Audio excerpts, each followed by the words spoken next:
हटा लो, you can move, हट, gap दे दीजिए मुझे, थोड़ा जगह बना दीजिए।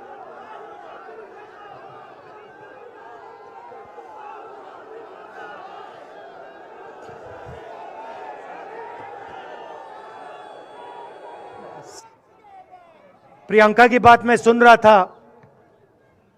प्रियंका ने कहा मेरे मैसेज के बारे में,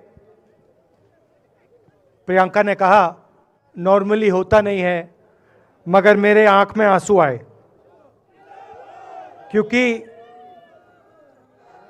मैं कन्याकुमारी से चला, शुरुआत की और पूरे देश में हम पैदल चले। मैं सच बताऊं, आपको अजीब लगेगा, मगर मैं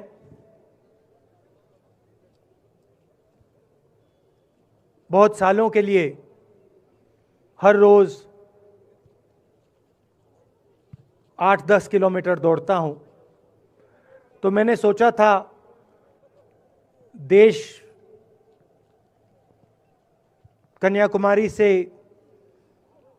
कश्मीर चलने में इतनी मुश्किल नहीं होगी। मेरे दिल में था कि आसान होगा, फिजिकली मेरे लिए ये मुश्किल काम, मैंने सोचा था मुश्किल काम नहीं होगा। शायद मैं काफी वर्जिश करता हूं, थोड़ा सा अहंकार आ गया, जैसे आ जाता है, मगर फिर बात बदल गई। जब मैं छोटा था, फुटबॉल खेलता था,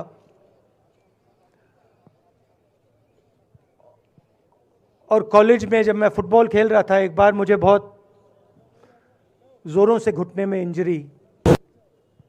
इंजरी हुई थी।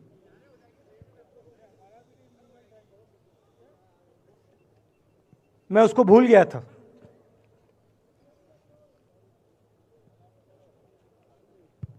घुटने में दर्द नहीं होता था, भूल गया था उसको, दर्द गायब हो गया था। मगर कन्याकुमारी से 5-7 दिन बाद घुटने में प्रॉब्लम आई, और जबरदस्त प्रॉब्लम आई। पूरा अहंकार उतर गया, और मैं सोचने लगा क्या मैं ये जो 3,500 किलोमीटर हैं, क्या मैं इनको चल पाऊंगा या नहीं। तो जो मैंने सोचा था आसान काम होगा, वो काफी मुश्किल हो गया। मगर फिर मैंने किसी ना किसी तरीके से ये काम पूरा कर दिया। बहुत कुछ सीखने को मिला, बहुत कुछ सीखने को मिला। मैं आपको बोलूं तो दर्द सहना पड़ा काफी, मगर सह लिया। रास्ते में एक दिन मुझे दर्द हो रहा था, काफी दर्द हो रहा था, और मैं सोच रहा था अब 6-7 घंटे और चलने हैं। और उस दिन मुझे लग रहा था कि आज मुश्किल है, और एक छोटी सी बच्ची आई, दौड़ती हुई आई मेरे पास, और मुझे कहती है कि मैंने तुम्हारे लिए कुछ लिखा है, मगर तुम अभी मत पढ़ो, इसको बाद में पढ़ना।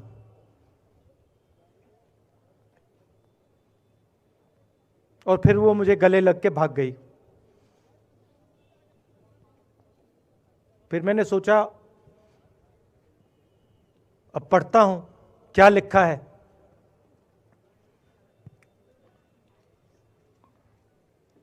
तो उसने लिखा था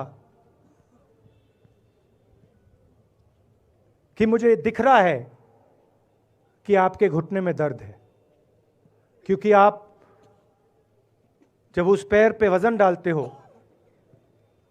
तो आपके चेहरे पे दिखता है कि दर्द है।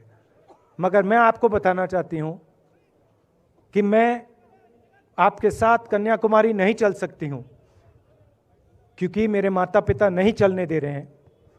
मगर मैं दिल में आपके साथ, आपके साइड में चल रही हूं, क्योंकि मैं जानती हूं कि आप अपने लिए नहीं चल रहे हो, आप मेरे लिए चल रहे हो और आप मेरे भविष्य के लिए चल रहे हो।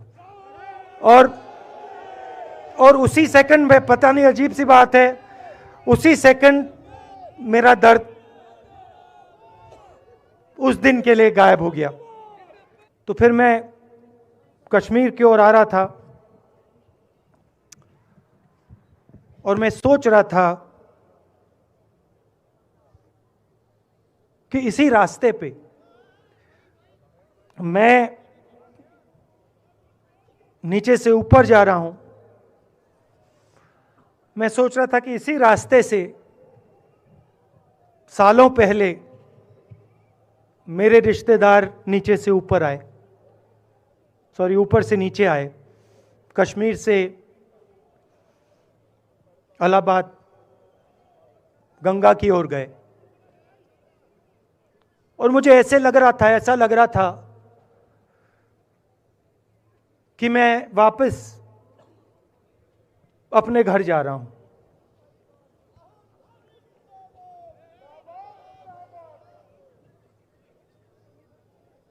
घर मेरे लिए, जब से मैं छोटा था, मैं सरकारी घरों में रहा हूं, मेरा अपना घर नहीं है। तो मेरे लिए घर, जिसको जो स्ट्रक्चर होता है, उसको मैंने कभी घर नहीं माना। वो मेरे लिए, मैं कहीं भी रह लूं, वो एक इमारत होती है, वो घर नहीं होता है। घर मेरे लिए एक सोच है, एक जीने का तरीका है, एक सोचने का तरीका है।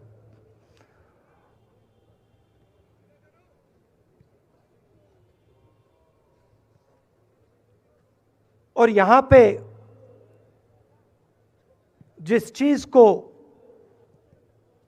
आप कश्मीरियत कहते हो, उसको मैं अपना घर मानता हूं। अब ये कश्मीरियत है क्या? ये जो शिव जी की सोच है एक तरफ, और थोड़ी सी गहराई में जाएंगे तो उसको शून्यता कहा जा सकता है। अपने आप पर, अपने अहंकार पर, अपने विचारों पर आक्रमण करना, और दूसरी तरफ इस्लाम में जिसको शून्यता यहां कहा जाता है, वहां फना कहा जाता है। सोच वही है। इस्लाम में फना का मतलब अपने ऊपर आक्रमण, अपनी सोच पर आक्रमण, जो हम अपना किला बना देते हैं कि मैं ये हूं, मेरे पास ये है, मेरे पास ये ज्ञान है, मेरे पास ये घर है। उसी किले पर आक्रमण करना, वही है शून्यता, वही है फना। और इस धरती पे ये दो जो विचारधाराएं हैं,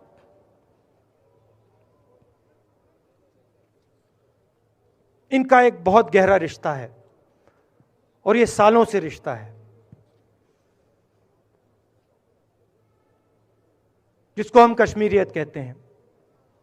यही सोच बाकी स्टेट्स में भी है। गांधी जी वैष्णव जनतों की बात करते थे, जिसको हम यहां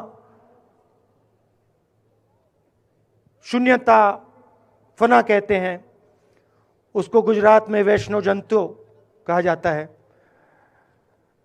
असम में शंकर देव जी ने भी यही बात कही। कर्नाटक से हमारे यहाँ जो लोग आए हैं वहाँ बसवा जी ने ये बात कही। केरल में नारायण गुरु ने ये बात की। महाराष्ट्र ने ज्योतिबा फुले जी ने ये बात की। और यहाँ इसको हम कश्मीरियत कहते हैं।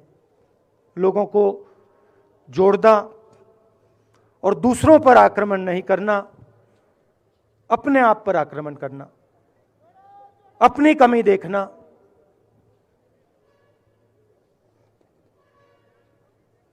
मैंने आपको कहा कि मेरा परिवार कश्मीर से गंगा की ओर गया था। इलाहाबाद संगम के बिल्कुल किनारे वहां पास में हमारा घर है।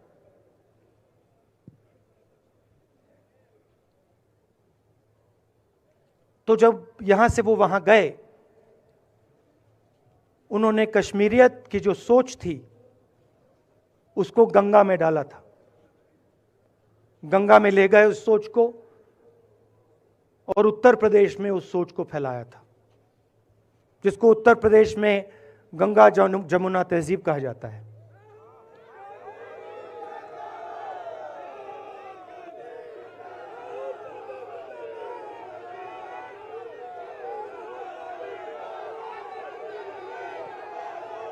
तो उन्होंने, मेरे परिवार ने छोटा सा काम, कोई बड़ा काम नहीं किया। जो आपने उनको सिखाया, जो जम्मू कश्मीर के लोगों ने उनको सिखाया, लद्दाख के लोगों ने सिखाया, क्योंकि उसमें बौद्ध धर्म भी है, उनके पास भी वही सोच, शून्यता की सोच उधर भी है। वो उसको ले गए और उस विचारधारा को, सोच को गंगा में उन्होंने रखा। तो मैं ये सोच रहा था जब यहां आ रहा था, पैदल चल रहा था, और मुझे सिक्योरिटी वालों ने कहा था कि देखिए, आप पूरे हिंदुस्तान में चल सकते हो, जम्मू में भी चल सकते हो, मगर आखिरी जो 4 दिन हैं कश्मीर में, आपको गाड़ी से जाना चाहिए।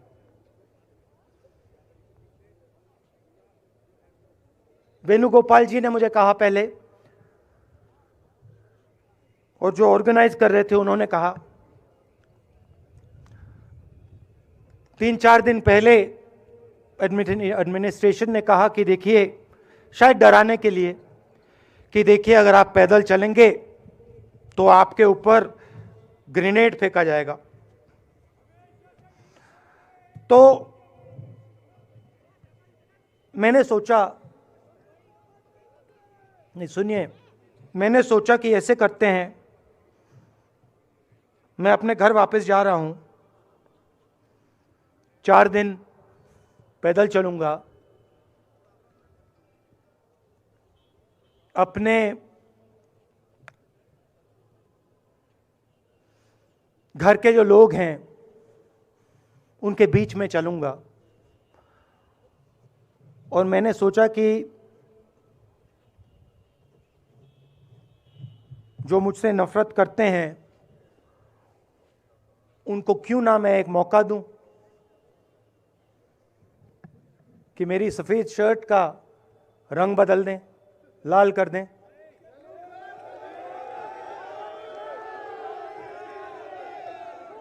क्योंकि मेरे परिवार ने मुझे सिखाया है गांधी जी ने मुझे सिखाया है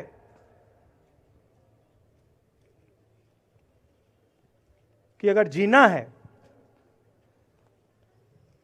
तो डरे बिना जीना है, नहीं तो जीना नहीं है। तो मैंने मौका दिया, मैंने कहा मैं 4 दिन चलूंगा, बदल दो टी शर्ट का रंग, लाल कर दो, देखी जाएगी। मगर जो मैंने सोचा था वही हुआ। जम्मू कश्मीर के लोगों ने मुझे हैंड ग्रेनेड नहीं दिया, अपने दिल खोलकर प्यार दिया, गले लगे।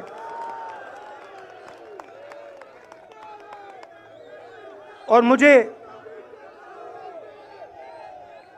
बहुत खुशी हुई कि उन सब ने मुझे अपना माना और प्यार से, बच्चों ने, बुजुर्गों ने आंसुओं से मेरा यहां स्वागत किया।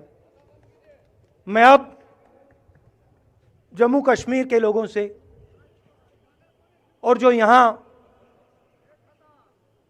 हमारे सेना के लोग काम करते हैं, सीआरपीएफ के लोग काम करते हैं, उनको मैं कुछ कहना चाहता हूं। सबको, जम्मू कश्मीर के युवाओं को, बच्चों को, माताओं को, सबको, सीआरपीएफ के, बीएसएफ के, आर्मी के जवानों को, उनके परिवारों को, उनके बच्चों को मैं कहना चाहता हूं, देखिए, मैं हिंसा को समझता हूं, मैंने हिंसा सही है, देखी है। जो हिंसा नहीं सहता है, जिसने हिंसा नहीं देखी है, उसे यह बात समझ नहीं आएगी। जैसे मोदी जी हैं, अमित शाह जी हैं, आरएसएस के लोग हैं, उन्होंने हिंसा नहीं देखी है।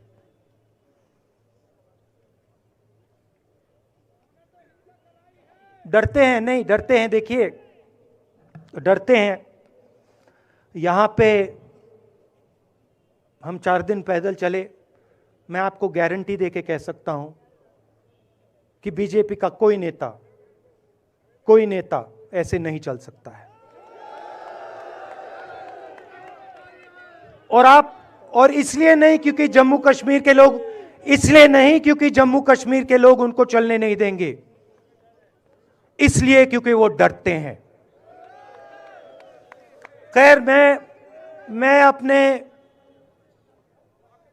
जम्मू कश्मीर के लोगों को, युवाओं को, बुजुर्गों को और आर्मी के लोगों को, सीआरपीएफ, बीएसएफ लोगों को थोड़ा सा बताना चाहता हूं। देखिए, मैं जब 14 साल का था,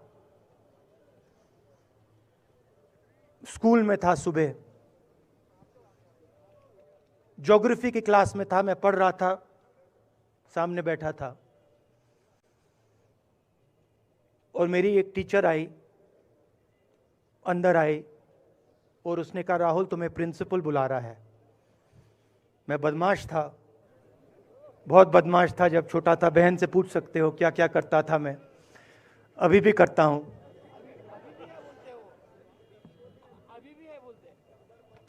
मैंने सोचा प्रिंसिपल बुला रहा है, मैंने कुछ गलती की होगी, अब मार पिटेगी। वहां पे केनिंग होती थी, मैंने सोचा था अब केनिंग होगी मेरी।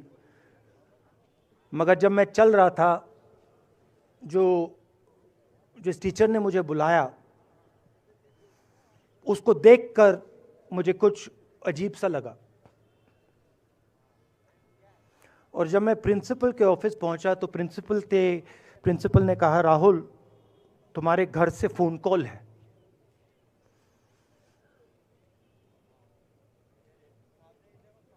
और जब मैंने उसके शब्द सुने, मुझे पता लग गया कुछ गलत हो गया है। मेरे पैर कांपे और मैंने जैसे फोन अपने कान पे लगाया, तो मेरे माँ के साथ एक औरत काम करती है, वो चिल्ला रही थी, राहुल दादी को गोली मार दी, दादी को गोली मार दी, दादी को गोली मार दी। 14 साल का था।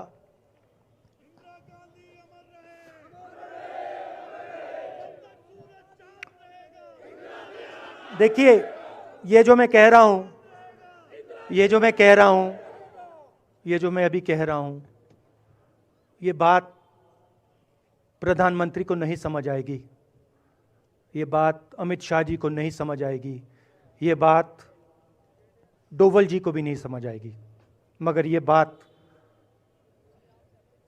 कश्मीर के लोगों को समझ आएगी, ये बात सीआरपीएफ के लोगों को समझ आएगी, ये बात आर्मी के लोगों को समझ आएगी, उनके परिवारों को समझ आएगी। तो उन्होंने मुझे कहा, नाम ओंगमू है उसका, उसने कहा दादी को गोली लग गई, दादी को गोली लग गई। और फिर मुझे गाड़ी में वापस ले गए, प्रियंका को मैंने स्कूल से उठाया, मैं वापस गए।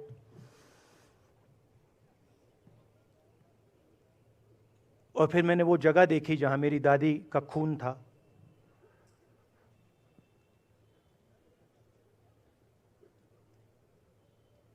पापा आए, माँ आई, माँ बिल्कुल हिल गई थी, बोल नहीं पा रही थी।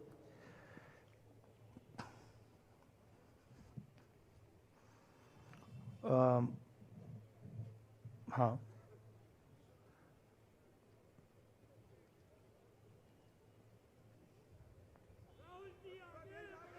फिर क्या हुआ?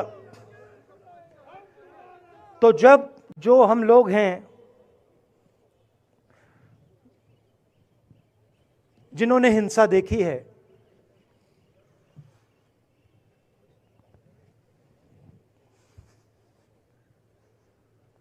ये जो है ना, ये इसको हम बिल्कुल दूसरी तरीके से देखते हैं। ये आप सबके लिए टेलीफोन है, ये हमारे लिए सिर्फ टेलीफोन नहीं है।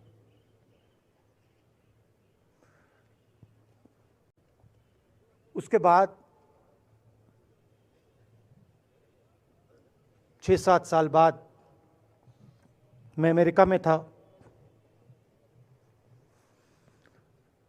और फिर से टेलीफोन आया। 21 में टेलीफोन आया।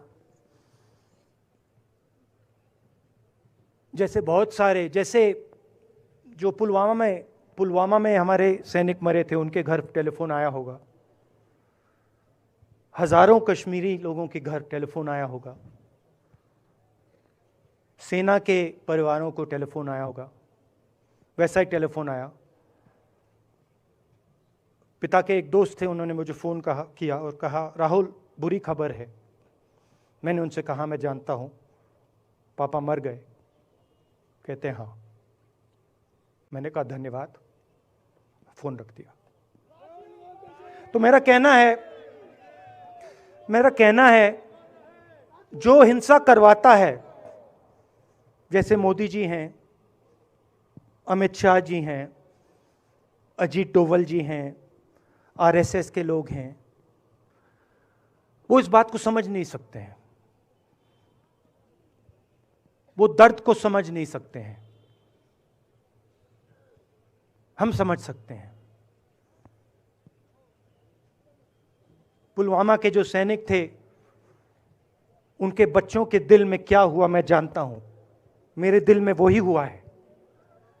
जो यहां पे कश्मीर में लोग मरते हैं, उनके दिल में क्या होता है, जो फोन कॉल आता है क्या लगता है, वो मैं समझता हूं, मेरी बहन समझती है। तो कल किसी जर्नलिस्ट ने मुझसे पूछा, यात्रा का क्या लक्ष्य है?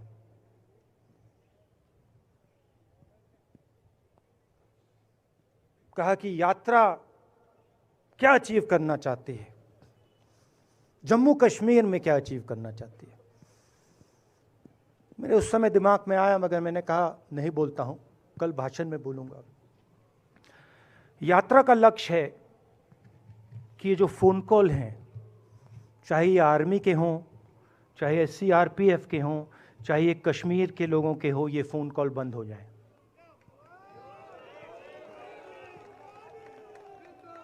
कि ये फ़ोन कॉल किसी बच्चे को, किसी माँ को, किसी बेटे को ना लेना पड़े।